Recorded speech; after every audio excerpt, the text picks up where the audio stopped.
November 8, 1942. The beaches of North Africa.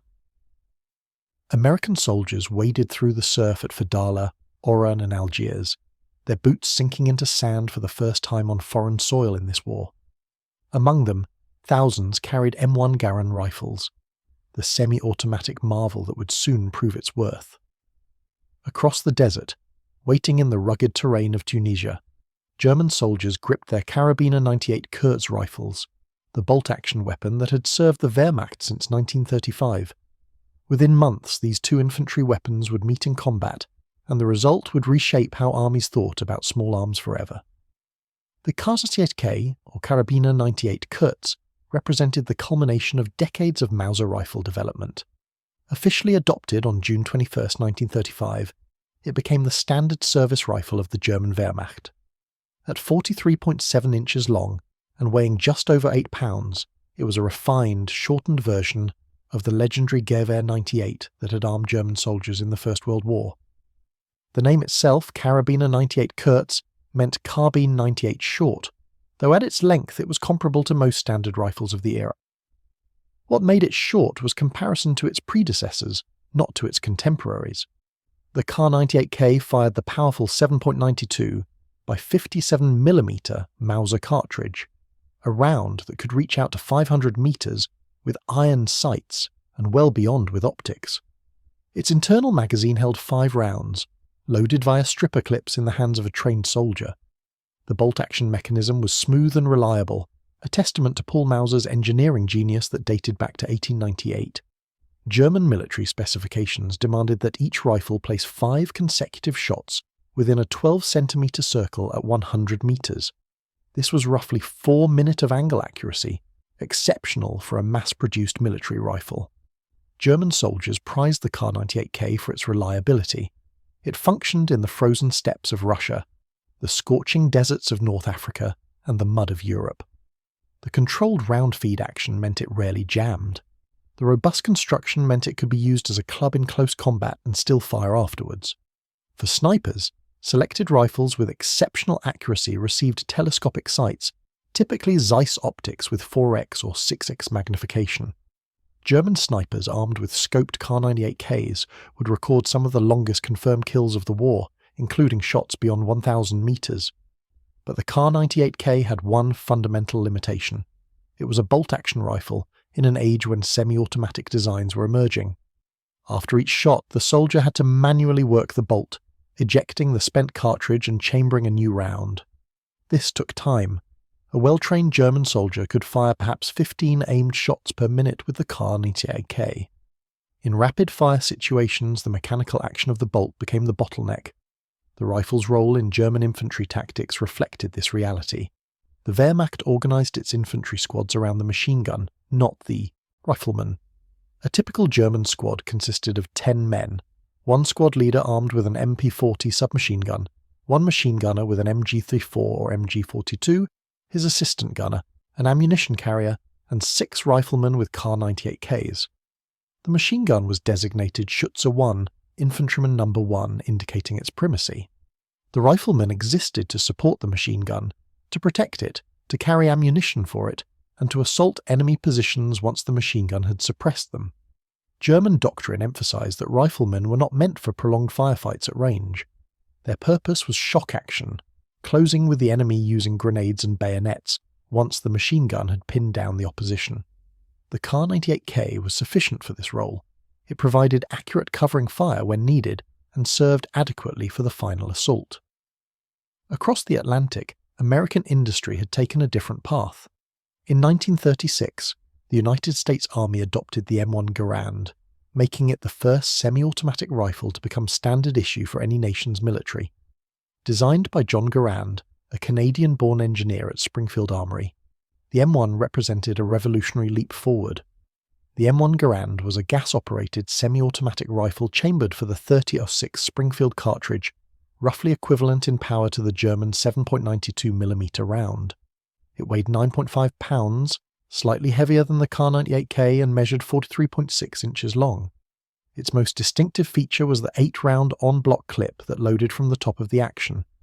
When the last round was fired, the empty clip ejected with a distinctive metallic ping. The semi-automatic action meant the rifle automatically chambered a new round after each shot. The soldier simply pulled the trigger again. No manual bolt operation required.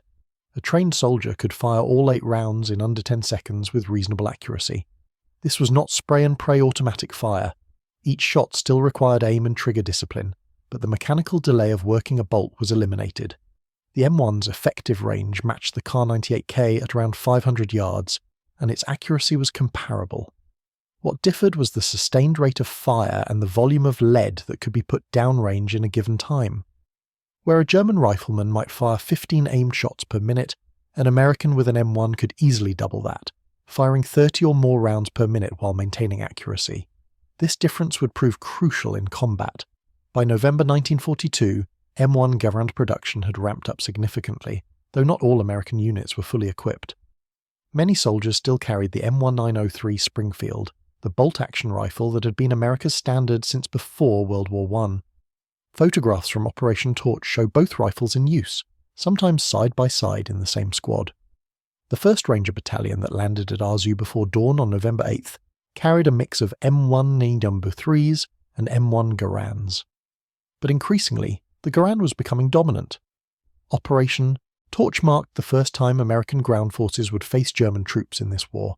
Over 100,000 Allied soldiers, primarily American with British support, landed across Morocco and Algeria.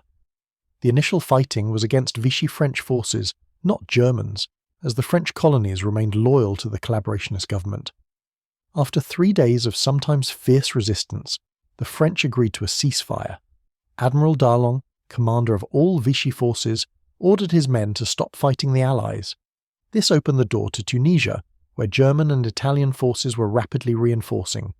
Hitler, recognizing the threat to Axis control of North Africa, ordered the immediate occupation of Tunisia.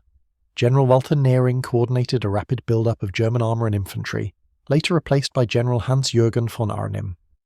By late November, substantial German forces had established defensive positions around Tunis and Bizerte. The Americans pushed eastward, racing to deny the Germans time to entrench. They carried with them the confidence of a nation that had never known military defeat on the scale Europeans had experienced. Most American soldiers had never seen combat. Their officers had trained them well in tactics and marksmanship, but training and combat were different things entirely. The Germans they would face were veterans. Many had fought in Poland, France, Russia. They knew the sound of incoming artillery, the terror of tank attacks, the chaos of close combat. They were equipped with the MG42, a machine gun that fired 200 rounds per minute. So fast its bursts sounded like tearing cloth. They had the 88mm gun, equally effective against tanks and aircraft. And they carried the Kar98k, a rifle that every man could operate in his sleep. The first significant clash came on January 30th, 1943, at Faid Pass. A Kampfgruppe battle group from the 21st Panzer Division struck forward positions held by French troops and elements of the US 1st Armoured Division. Despite determined resistance, including effective fire from French 75mm guns that caused heavy German infantry casualties, the Allies were forced back. American artillery and tanks entered the battle, destroying some German armour. But the Germans executed a tactical withdrawal, luring American tanks forward into a trap. When the 1st Armoured Division pursued, they ran into a screen of concealed 88mm anti-tank guns. The result was catastrophic. Tank after tank exploded or burst into flames. A forward artillery observer, his communications cut by shell fire, watched helplessly as American armour drove into the killing zone. Later he would describe it simply as murder. This pattern would repeat. German tactical superiority, born of years of combat experience, consistently outmaneuvered the inexperienced Americans. German infantry, armed with their Kar98ks, used terrain expertly. They dug in on high ground, fields of fire pre-registered, the MG42 teams, positioned with interlocking fire lanes. The riflemen spread out to avoid presenting concentrated targets, ready to assault once the machine guns had done their work. American infantry, by contrast, often moved in predictable patterns. Their training emphasized advancing in extended lines, maintaining formation. This made sense on the training grounds of the United States. In combat against veterans, it led to heavy casualties. German machine gunners would wait until American infantry crossed a predetermined line, then open fire. The Kar98k riflemen would add their fire, picking off squad leaders and NCOs. The Americans, caught in the open, would take cover where they could and try to return fire. Here the difference between the Kar98k and the M1 Garand began to matter. An American soldier pinned down behind cover could return rapid semi-automatic fire without exposing himself to work a bolt. He could keep his rifle shouldered, his eye on the target, firing and firing again. A German rifleman had to break his sight picture after each shot to cycle the bolt. This took time and made him more vulnerable, but the German machine gun more than compensated. The MG-42's incredible rate of fire suppressed American positions, forcing them to keep their heads down. Meanwhile, other German squads would maneuver, using the terrain to flank American positions. The Kar98k was adequate for this role. Accurate fire at 200 to 300 meters was all that was needed. The bolt action, while slower, was reliable. German soldiers understood their weapons intimately. Many had grown up in a militaristic society that valued marksmanship. They knew how to estimate range, how to lead moving targets, how to make every shot count. Ammunition conservation was drilled into them. Each rifleman carried 45 rounds in 9 stripper clips. That was all. Make every shot matter.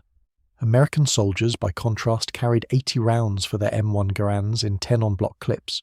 The higher ammunition load reflected the higher rate of fire, but many American soldiers, fresh from training, had not yet learned fire discipline. They would burn through ammunition rapidly, putting rounds downrange without careful aim. This created a lot of noise but limited casualties. The Germans, hearing the volume of fire, initially assumed the Americans were all armed with automatic weapons. Captured German reports from early 1943 expressed surprise at American firepower. They described facing what seemed like overwhelming automatic fire. Only later did they realize these were semi-automatic rifles, not machine guns. This tells us something important. Even in the hands of inexperienced troops, the M1 Garand's rate of fire created a psychological effect, a sense of being outgunned that affected German morale. But firepower alone did not win battles. The Germans proved this repeatedly through January and early February 1943. Their superior tactics, better use of terrain, and concentrated machine gun fire consistently defeated American infantry attacks. The Kar98k, while mechanically inferior to the M1 Garand, was in the hands of superior soldiers led by superior officers. Then came Kasserine Pass. On February 14, 1943, Field Marshal Erwin Rommel, the legendary Desert Fox, launched a major offensive against American positions. His objective was to break through Allied lines, capture supply bases around Tebessa, and relieve pressure on Axis forces. The operation began with attacks on American positions at Sidi Bou Zid. The 10th and 21st Panzer Divisions struck elements of the US 1st Armored Division's Combat Command A and the 168th Infantry Regiment. The attack was devastatingly effective. German armour and infantry, working in coordination, overwhelmed the American defenders. Counterattacks by American armour on February 15th and 16th achieved little and resulted in heavy losses. Over 1,600 men were lost, along with nearly 100 tanks, 57 half-tracks, and 29 artillery pieces. The Americans retreated in disorder toward Kasserine Pass. On the morning of February 19th, Rommel launched his main assault through Kasserine Pass itself.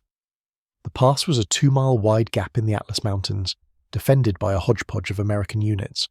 The 1st Battalion of the 26th Regimental Combat Team, the 19th Combat Engineer Regiment, artillery units, tank destroyers, and some French forces held the position. They were under the command of Colonel Alexander Stark, and the defenders became known as Stark Force. The German attack began in a rainstorm before dawn. Infantry from the Afrika Korps assault group pushed into the pass, supported by armour. The Americans fought back desperately, but they were outmatched. German tactics were textbook. Machine gun teams established suppressing fire. Riflemen with their Kar98ks moved forward in rushes using every bit of cover. Grenades cleared defensive positions. Tank support crushed remaining resistance. The Kar98k armed riflemen were not trying to win firefights at long range. They were advancing under covering fire, getting close enough to use grenades and assault. This was exactly what German doctrine called for, and the veteran troops executed it flawlessly. The Americans, many of them combat engineers and rear echelon troops, pressed into infantry roles, fought as best they could. Their M1 Garand gave them superior firepower in individual engagements.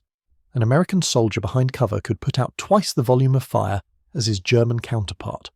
But volume of fire meant nothing if you were being flanked. The Germans, using infiltration tactics perfected on the Eastern Front, found the seams in the American defence.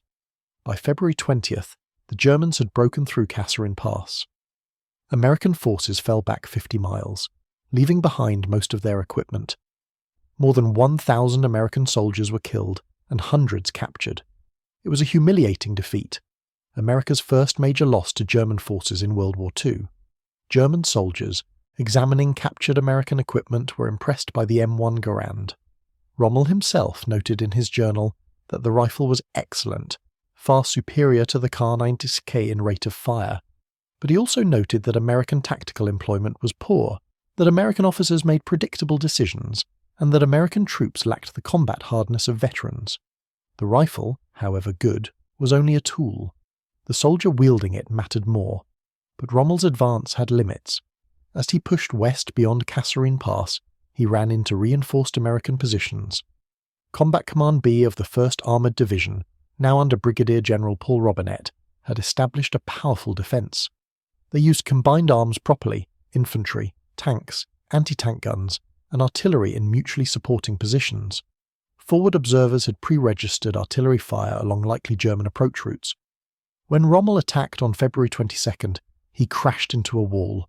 American artillery, numbering dozens of guns, poured fire onto German positions.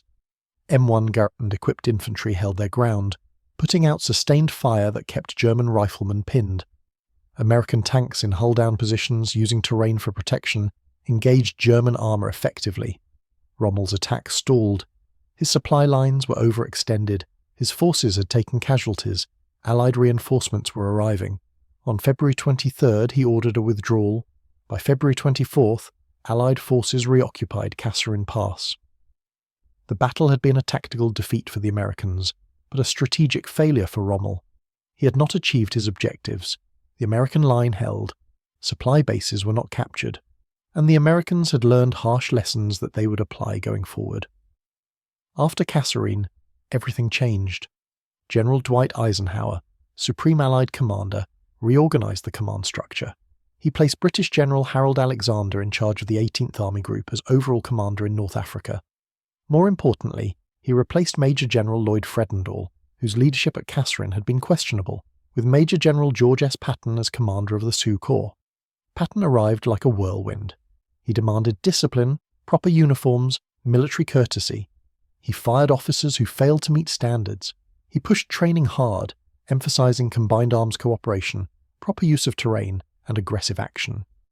The American army in North Africa began to look like a professional fighting force. The infantry, armed with their M1 Garands, started using the weapon properly. Fire discipline improved. Soldiers learned to pick targets, to fire aimed shots rather than spraying bullets. Squad tactics evolved. The Browning automatic rifle, the bar, which served as the American squad's light machine gun, was integrated better with riflemen. Squads learned to advance by fire and movement. One element would lay down suppressing fire with the bar and M1s while another element manoeuvred.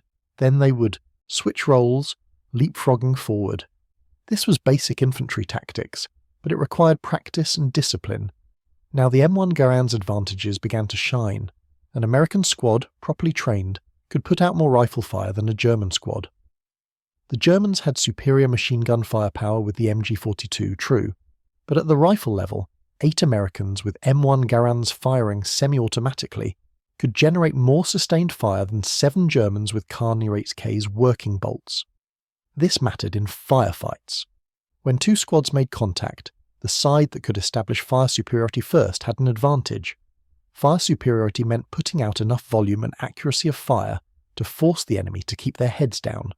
Once you had fire superiority, you could maneuver, flanking or assaulting the suppressed enemy.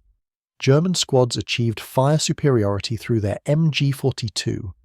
The machine gun's incredible rate of fire, 1-200 rounds per minute, could dominate a firefight. But if the American squad could suppress the German machine gun crew with concentrated M1 Garand fire, suddenly the Germans were at a disadvantage. Their riflemen, armed with bolt-action Kar98ks, could not match the volume of fire from American semi-automatics. American infantrymen began targeting German machine gun positions first. Concentrated fire from multiple M1s, 30 to 40 rounds per minute per rifle, would force the MG42 crew to take cover or be cut down. With the machine gun suppressed, the German riflemen were vulnerable.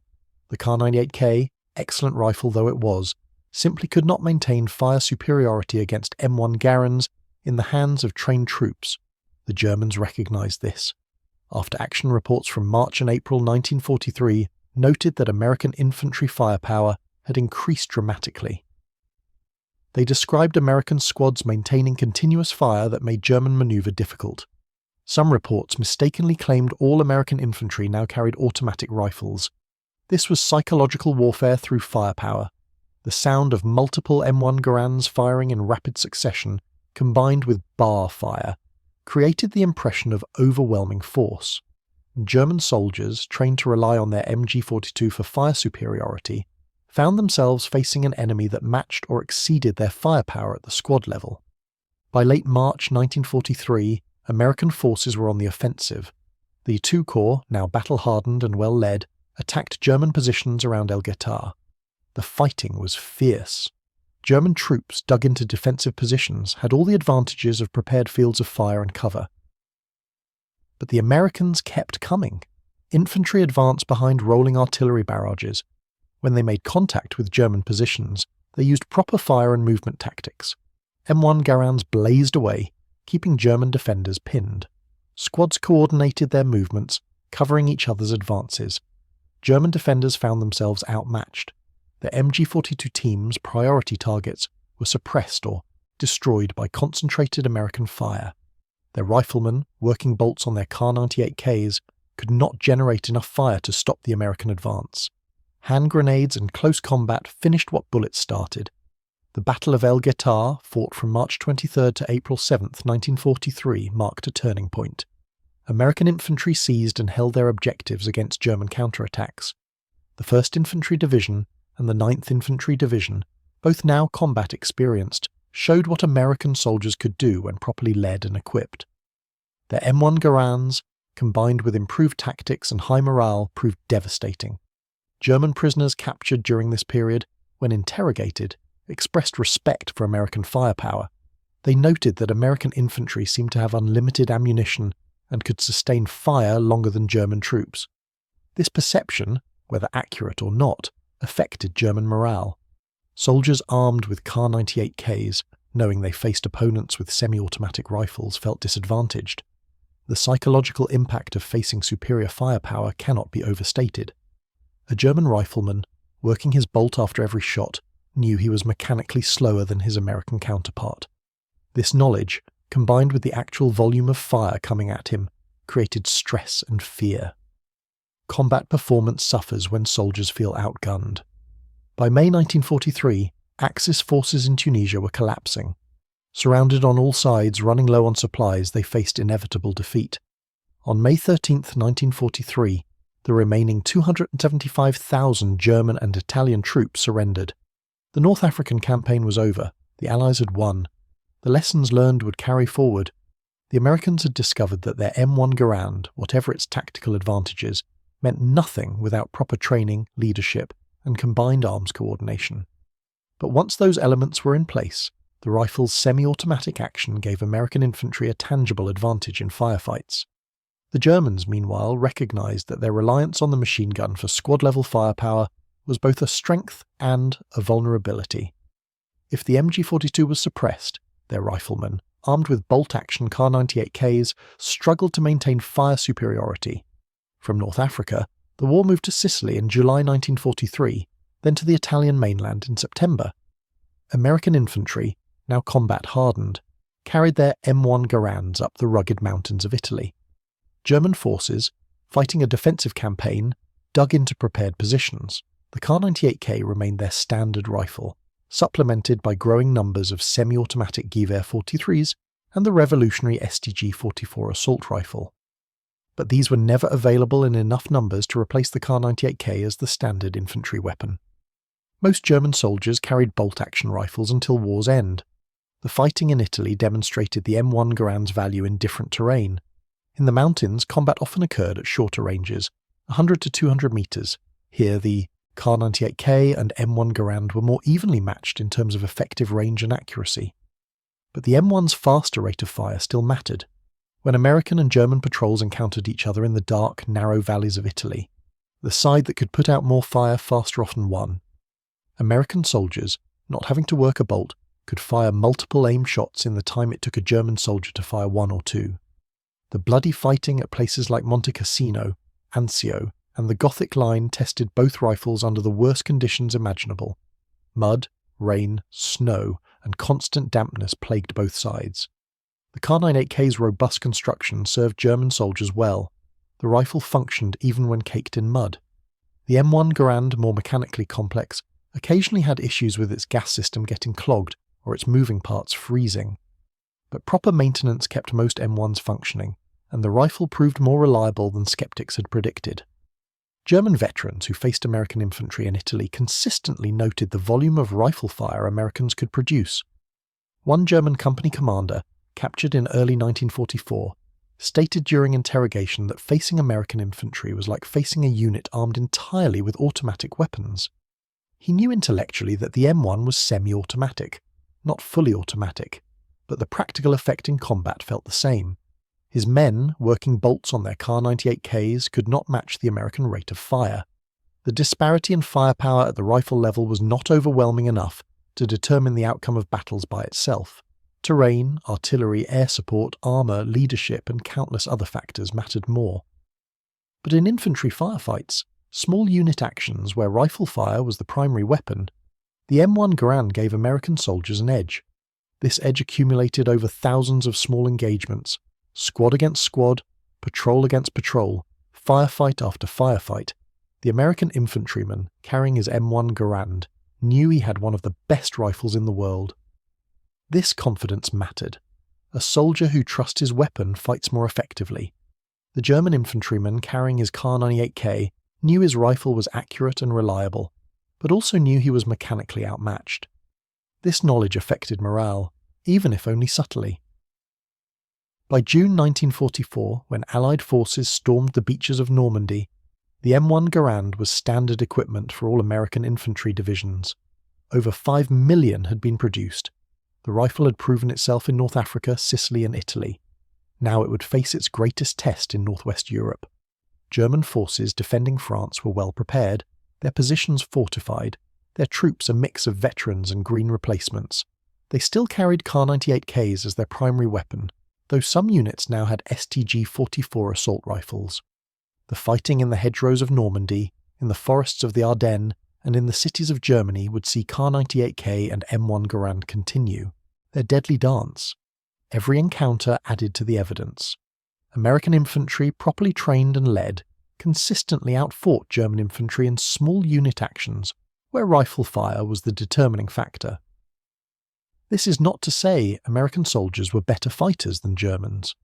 German infantry remained tactically proficient, brave, and dangerous opponents until the war's end. But they were fighting with increasingly inferior weapons. The Kar98k, magnificent rifle though it was, represented 19th century technology refined to its peak. The M1 Garand represented the future. Some German soldiers captured late in the war expressed bitter envy of the American rifle. They had heard about it, had seen it in action, knew its advantages. Some German units, particularly SS formations, armed themselves with captured American weapons when possible. An SS trooper with a captured M1 Garand had a significant advantage over his comrades still working bolts on Kar98ks, but these were isolated cases. The Wehrmacht as a whole never transitioned away from bolt-action rifles. German industry produced over 14 million Kar98k rifles during the war, far more than all semi-automatic and automatic rifles combined. The bolt-action rifle remained standard because Germany lacked the industrial capacity to re-equip its entire army with semi-automatics. They tried. The Gewehr 43 semi-automatic rifle entered production in 1943. It was gas-operated, fired the same 7.92mm round as the Kar98k, and used a detachable 10-round magazine. It was mechanically sound, reasonably reliable, and offered the same rate of fire advantages as the M1 Garand. but only about 400,000 were produced during the war, not nearly enough to equip every infantry division. Most G-43s went to the Eastern Front, where German forces faced Soviet semi-automatic rifles. The StG-44 assault rifle, firing an intermediate cartridge and capable of fully automatic fire, was even more revolutionary. But only about 425,000 were produced, and they went primarily to elite units. The average German infantryman carried a Kar98k from 1939 to 1945. By contrast, the United States produced over 6 million M1 Garands, enough to equip virtually every infantry soldier. American industrial capacity made the difference. The United States could afford to give every soldier a semi-automatic rifle. Germany could not. This disparity in industrial capacity extended to ammunition. Each M1 Garand rifle required more ammunition than a Kar98k because of its higher rate of fire. American factories produced hundreds of millions of 30.06 cartridges, enough to supply profligate use. German ammunition production, while substantial, struggled to keep pace with demand. German soldiers were taught ammunition conservation. Fire only when you have a clear target. Make every shot count. Ammunition resupply is uncertain. American soldiers, by contrast, could be more liberal with their ammunition expenditure. If an American rifleman thought he saw movement in a tree line 300 yards away, he could fire several shots to check. A German soldier, conscious of his limited ammunition supply, would think twice before wasting rounds. This created different combat mentalities. The Americans could afford to be prodigal with firepower. The Germans had to be economical. The Battle of the Bulge in December 1944 provided one final major test.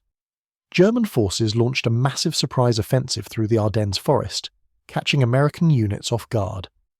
In the initial days, German infantry, including SS Panzer Grenadier units armed with the latest weapons, overwhelmed American positions. But as the American forces recovered and reinforced, small unit actions throughout the Ardennes forests showed the M1 Garand's value. In the close terrain of the forest, fighting often occurred at ranges under 100 yards. Both rifles were deadly accurate at these ranges, but the M1's rate of fire advantage remained.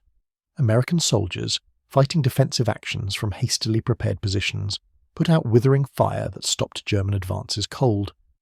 At the Siege of Bastogne, American paratroopers and infantry, encircled and outnumbered, held against repeated German attacks. The M1 Garands, along with other weapons, generated enough defensive firepower to keep the Germans at bay. German soldiers attacking through snow-covered forests faced walls of rifle fire that cut down men before they could close to assault range. The Kar98k, accurate and reliable as ever, simply could not match the volume of fire coming from American positions. As the German offensive stalled and Allied forces counterattacked in January 1945, the pattern repeated. American infantry, advancing through the same forests, used fire and movement tactics that leveraged their M1 Garand's rapid fire. German defenders, dug in and determined, fought skillfully, but they were running out of men, ammunition, and hope. The tide had turned. From the Bulge, Allied forces pushed into Germany itself. American infantry crossed the Rhine and fought through German cities and towns. The fighting was bitter, house to house, room to room. Urban combat favoured defenders, and German soldiers fought with desperate courage. But American firepower, including the ubiquitous M1 Garand, proved overwhelming. In close quarters combat, the M1's semi-automatic action was invaluable. Clearing a room required speed and volume of fire. A soldier entering a room could fire multiple shots in rapid succession without working a bolt. This split-second advantage saved lives. By April 1945, as Allied and Soviet forces closed in on Berlin, German resistance was collapsing. Soldiers, many of them boys or old men pressed into service, still carried Kar98k rifles. They fought because they had no choice, because retreat meant execution by SS enforcers, because their homeland was being overrun. But the outcome was inevitable. On May 8, 1945, Germany surrendered. The war in Europe ended. The M1 Garand had proven itself the finest battle rifle of the Second World War. General George S. Patton, never one for understatement, called it the greatest battle implement ever devised. This was hyperbole, but it captured the weapon's significance.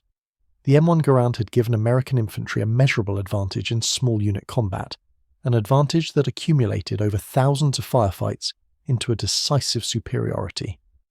The Kar98k, by contrast, ended the war as a relic. It was a superb example of bolt-action rifle design, accurate, reliable, and well-made. German soldiers had served their weapon well, using it with skill and courage under the most difficult conditions, but it represented outdated technology overtaken by the march of progress. In the post-war period, this became undeniable. Armies around the world adopted semi-automatic rifles as standard. The Soviet Union fielded the SKS and then the AK-47. Britain adopted the L1A1 self-loading rifle. Germany itself, when the Bundeswehr was formed, adopted the G3 battle rifle, a semi-automatic design. The era of the bolt-action rifle as a standard infantry weapon ended with World War II. The Kar98k found new life in other roles. Millions of captured rifles were distributed by the Soviet Union to communist allies. Kar98ks appeared in Korea, Vietnam, and countless other conflicts through the Cold War and beyond. As a sniper rifle, the Kar98k remained effective. Its inherent accuracy and robust construction made it a good platform for precision shooting. Israel used Kar98ks, often rechambered for NATO 7.62mm ammunition, through the 1960s and into the 1970s. Today, the Kar98k is a collector's item, a piece of history. Millions were produced during the war, and many survive in private collections and museums. Shooting a Kar98k today, one can appreciate the engineering excellence. The smooth bolt action, the crisp trigger, the satisfying recoil. It remains a pleasure to shoot.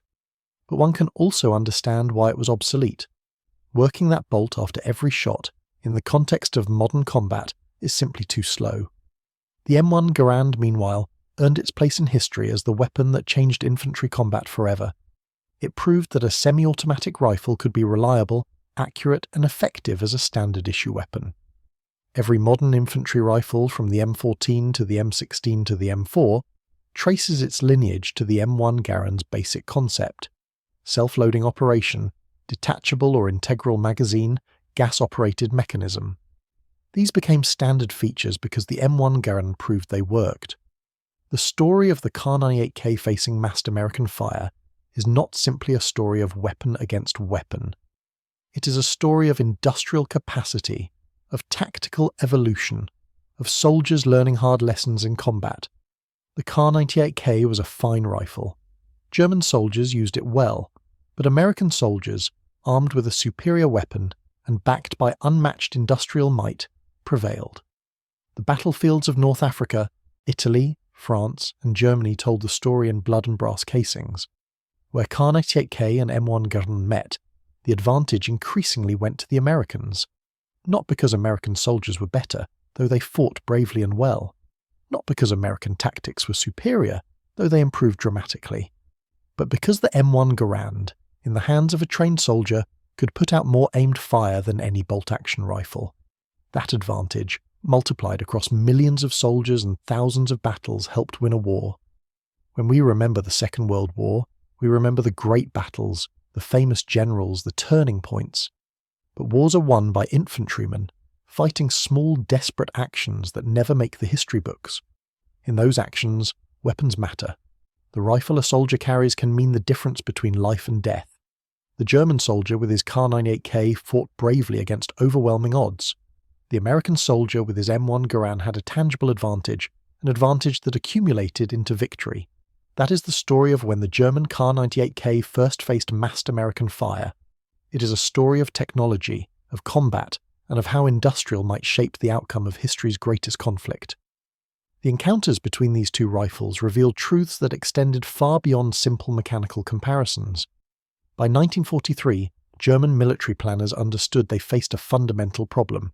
Their infantry doctrine, built around the machine gun as the primary source of firepower, was being challenged by an enemy where every rifleman possessed what amounted to light automatic fire capability. German after-action reports from Tunisia through the end of the war repeatedly noted this disparity.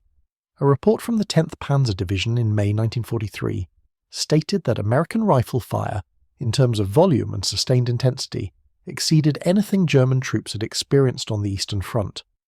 This was remarkable, because Soviet infantry by 1943 were extensively equipped with PPSH-41 submachine guns, weapons capable of fully automatic fire, yet German soldiers reported American rifle fire as more dangerous.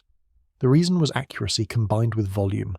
The PPSH-41, firing pistol-caliber ammunition, was devastating at close range but ineffective beyond 150 meters. The M1 Garand maintained rifle accuracy out to 500 yards while delivering semi-automatic fire.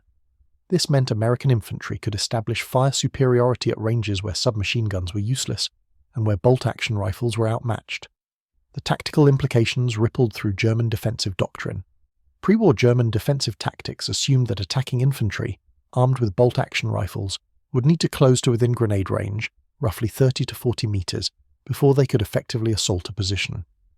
This gave defenders time to call for artillery support, to reposition machine guns, to prepare for the final assault. Against American infantry with M1 Garands, this timeline compressed dangerously. American squads could establish fire superiority at 200 to 300 meters, suppressing German positions with rifle fire alone. Under this covering fire, other elements could maneuver much closer before German defenders could respond effectively. By the time Germans realized they were being flanked, American soldiers were often already in grenade range. German company and battalion commanders adapted by increasing the density of automatic weapons in defensive positions. More MG42 machine guns, more submachine guns for close defense. But Germany's industrial capacity could not keep pace with demand. Machine gun production, while substantial, could not equip every squad with 2 or 3 MG42s as tactical reality now demanded. The result was that many German defensive positions remained vulnerable to being suppressed by concentrated American rifle fire. Lieutenant Paul Fussell, an American infantry officer who fought through France and Germany, later wrote about the experience of combat with the M1 Garand. He described the rifle as confidence-inspiring, noting that soldiers who knew they could fire 8 rounds as fast as they could pull the trigger fought more aggressively than soldiers who had to work a bolt. This psychological dimension of weapon performance is often overlooked but critically important. Combat is terrifying. Soldiers who feel adequately armed are more likely to stand their ground, to return fire, to execute their training. Soldiers who feel outgunned are more likely to take cover and stay there, to retreat, to break under pressure. The M1 Garand gave American infantry a sense of adequate armament. They knew they had a good rifle, possibly the best rifle any army had ever issued in large numbers. This knowledge, even subconsciously, affected their combat performance. German infantrymen, by contrast, increasingly understood they were fighting with obsolescent weapons. This did not make them cowards. German soldiers fought with remarkable tenacity throughout the war, often against overwhelming odds. But the knowledge that the enemy had better equipment, combined with the reality of Germany's deteriorating strategic situation, eroded morale over time. By late 1944, captured German soldiers routinely expressed admiration for American equipment during interrogations. They noted American soldiers seemed to have unlimited supplies, new uniforms, good boots, plenty of ammunition, and excellent weapons. The M1 Garand featured prominently in these assessments. German soldiers captured in the Hürtgen forest battles of autumn 1944 specifically mentioned American rifle fire as exceptionally heavy. One captured Feldwebel, a sergeant, stated that his squad had been pinned down by what he estimated as a full platoon of American infantry. After the battle, he learned it had been a single squad. The volume of M1 Garand fire from 8 men had sounded like 30 to him. This was not incompetence on his part. It was the acoustic and practical reality of facing semi-automatic rifles. 8 M1 Garands, each firing 30 rounds per minute, put out 240 rounds per minute total. 7 Kar98ks, each firing perhaps 15 rounds per minute, generated 105 rounds per minute.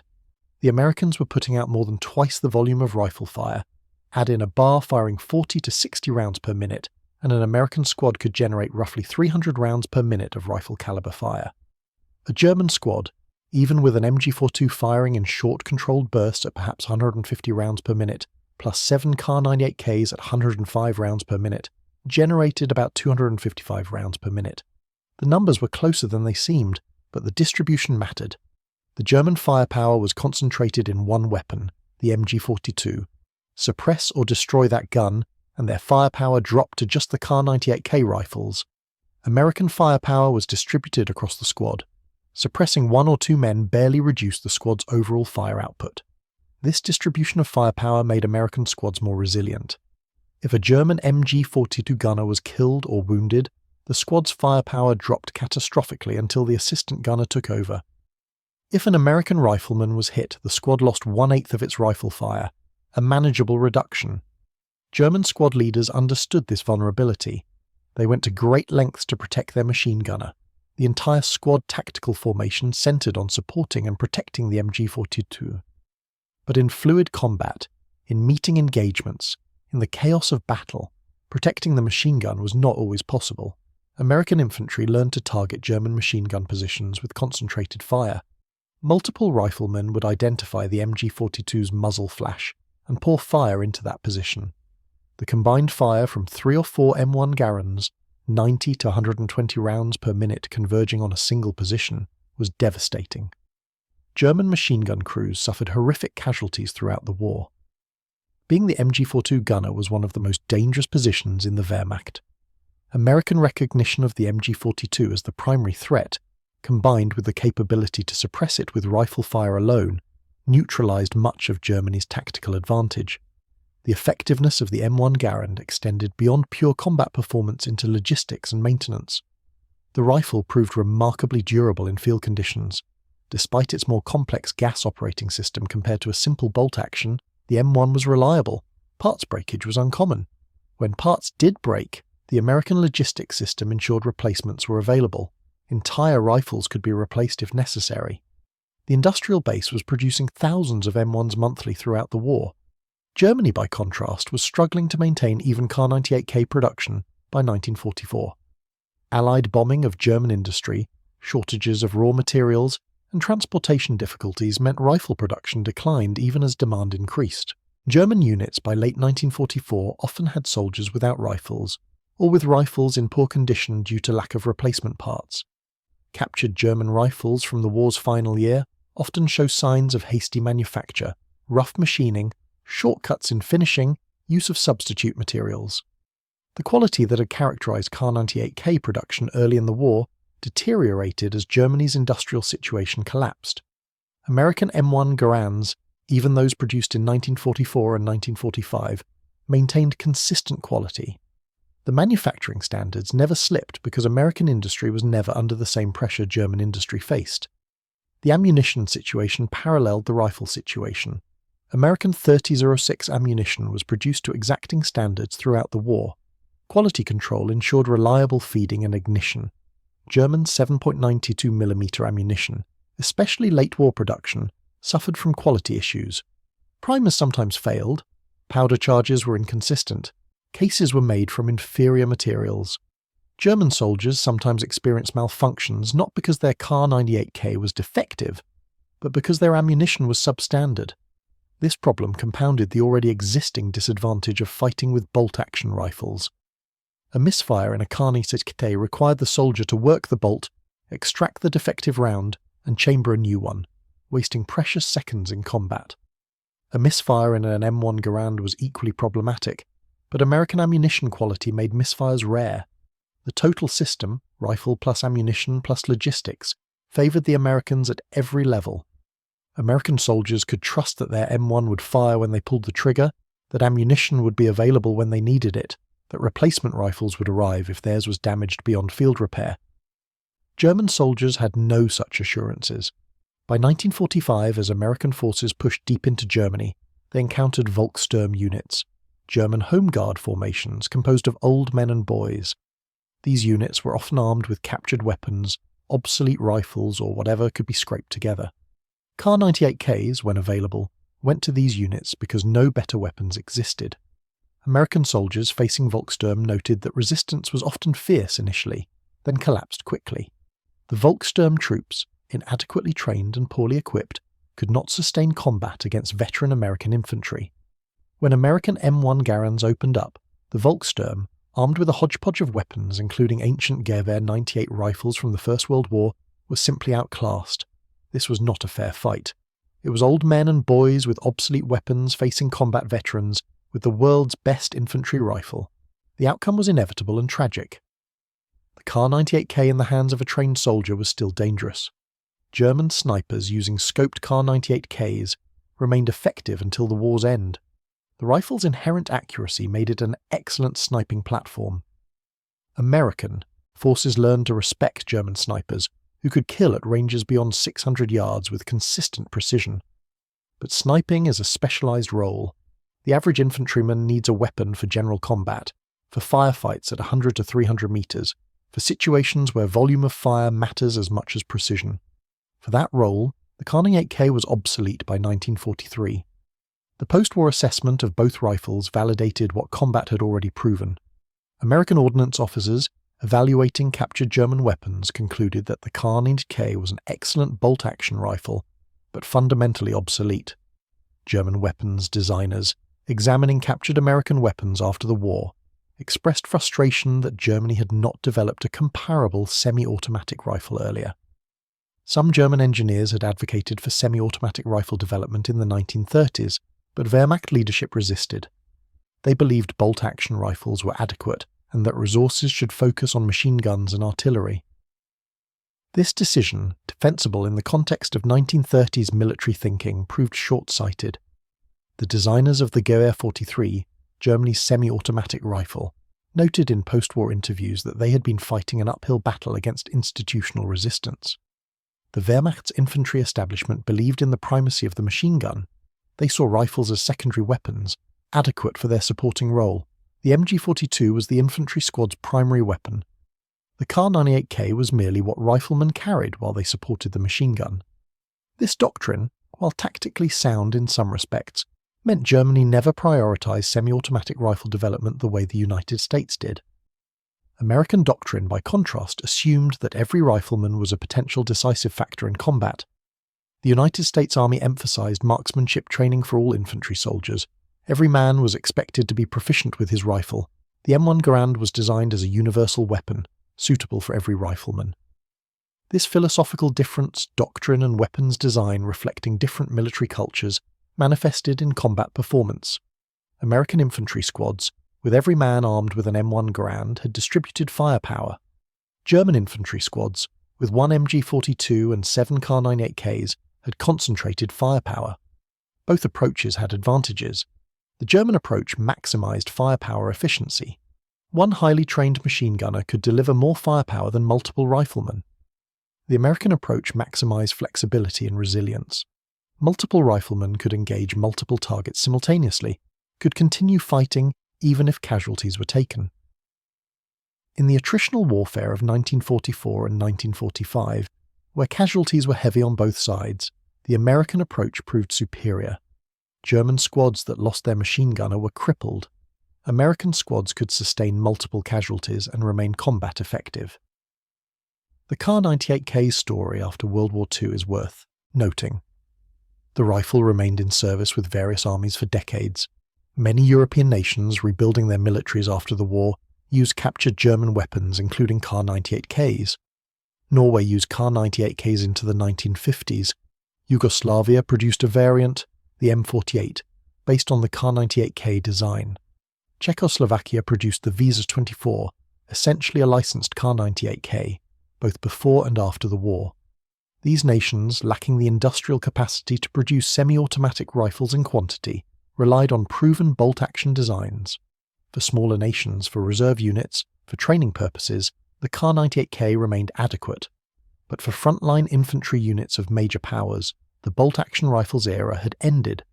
The Soviet Union, which captured millions of Kar98ks as they advanced through Eastern Europe, distributed them widely to communist movements and allied nations. Chinese communist forces used Kar98ks during the Chinese Civil War. North Korean and Chinese forces in the Korean War carried Kar98ks alongside other weapons. The Viet Cong in Vietnam used Kar98ks, often rifles that had passed through multiple hands since their manufacture in Germany decades earlier. A Kar98k manufactured in 1943, captured by Soviet forces in 1945, transferred to China in 1948, and used in Vietnam in 1965, had a remarkable service life. These rifles, testament to Mauser's engineering, still functioned after decades of hard use. The M1 Garand's post-war service was equally extensive. The rifle remained the standard American infantry weapon through the Korean War. American forces in Korea, facing Chinese and North Korean troops often armed with bolt-action rifles or obsolete weapons, had a significant firepower advantage. The M1 Garand performed well in Korean conditions, though the harsh winters did cause some reliability issues with the gas system. Soldiers learned to use lighter oils to prevent freezing. The rifle was not replaced as standard issue until the M14 was adopted in 1957.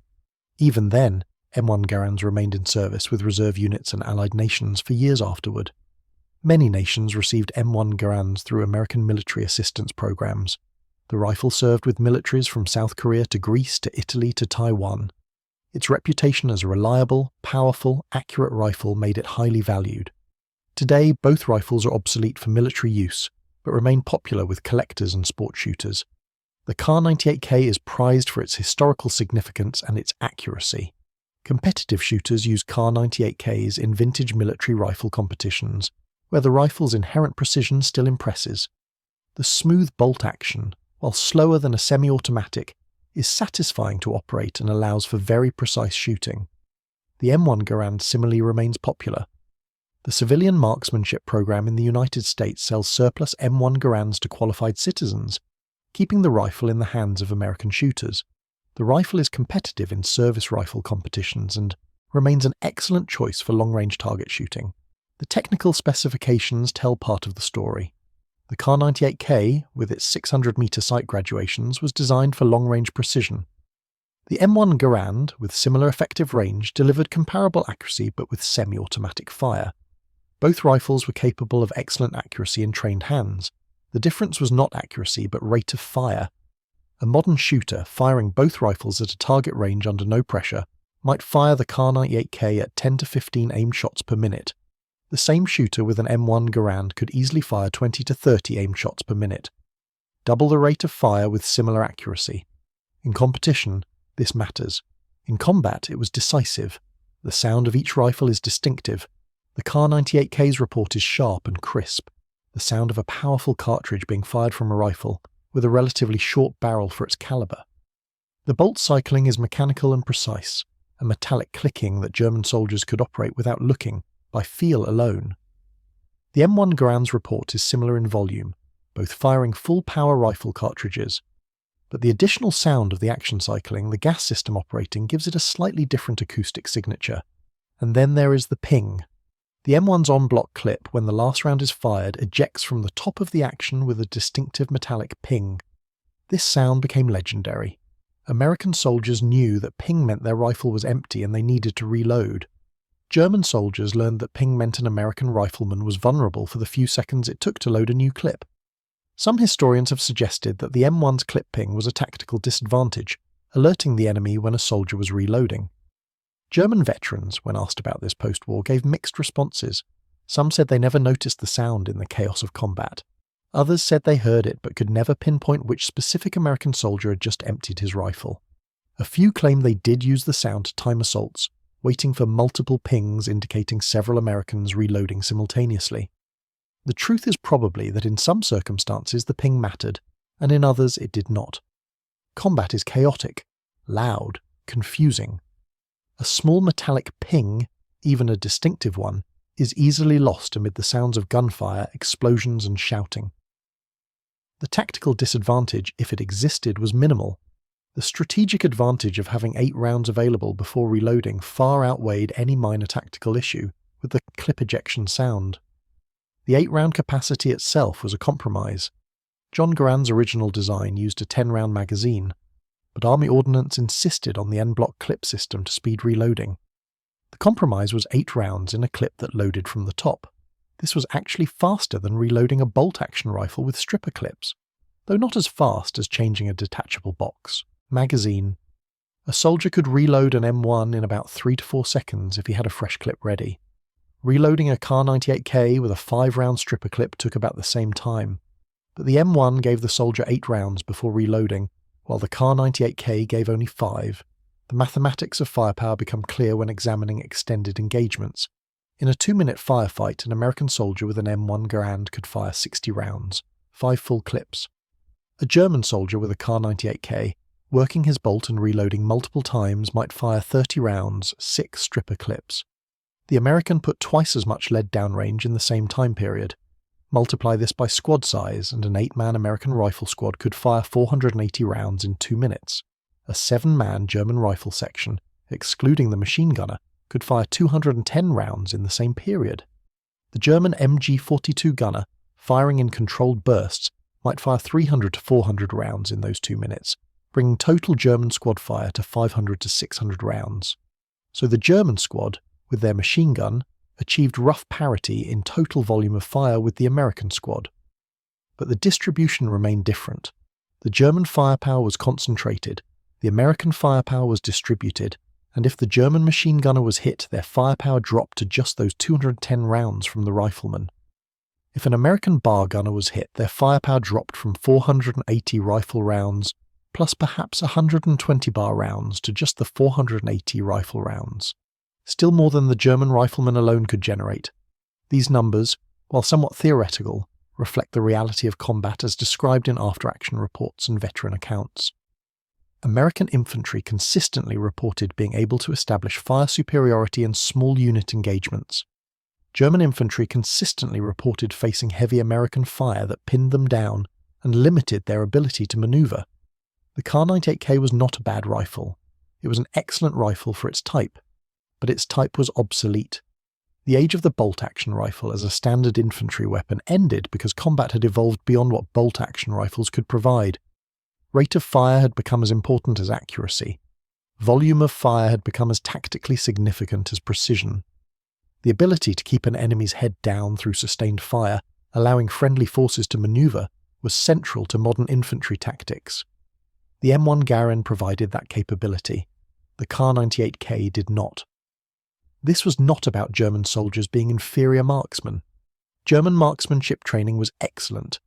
German soldiers were skilled with their rifles, but skill with a bolt-action rifle could not overcome the mechanical disadvantage when facing semi-automatic fire. An expert marksman with a Kar98k, capable of hitting targets at 400 meters with iron sights, was still working a bolt after each shot. The average marksman with an M1 Garand firing semi-automatically could put multiple rounds near the target even if his accuracy per shot was inferior.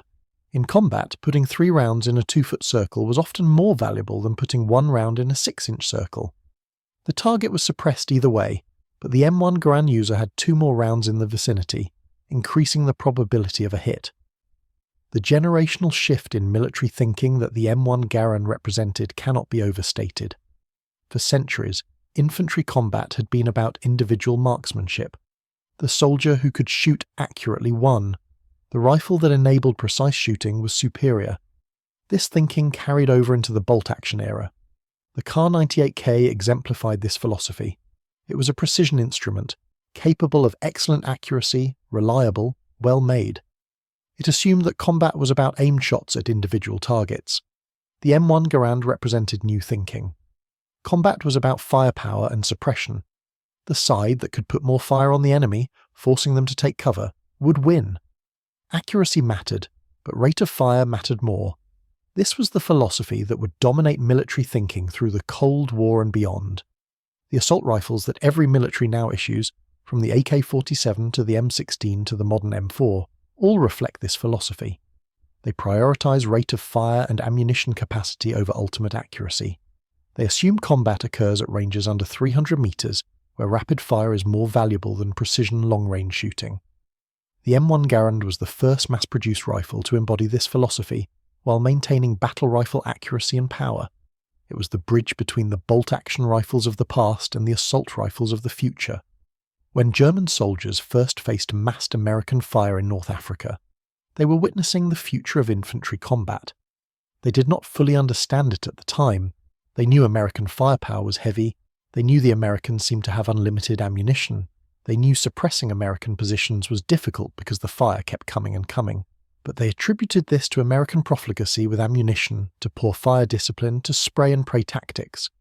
They believed their own method, careful aimed fire with bolt-action rifles supported by machine guns, was tactically superior. It took time, and many casualties, for them to understand that the Americans were not being wasteful. They were employing a fundamentally different combat philosophy, one enabled by their superior weapon. The Kar98k represented the perfection of 19th century rifle design. The M1 Garand represented the beginning of modern infantry firepower. When these two rifles met on the battlefields of World War II, the outcome was never really in doubt. Superior technology, backed by superior industrial capacity, prevailed. The German soldier, brave and skilled though he was, fought with an obsolete weapon against an enemy equipped with the future. That the German army resisted as long and as effectively as it did is testament to German training, leadership and fighting spirit. But spirit and skill could not overcome the fundamental disparity in armament. The rifle in a soldier's hands matters. The Kar98k was a magnificent rifle of its era. The M1 Garand was the rifle of the next era. History records which era won.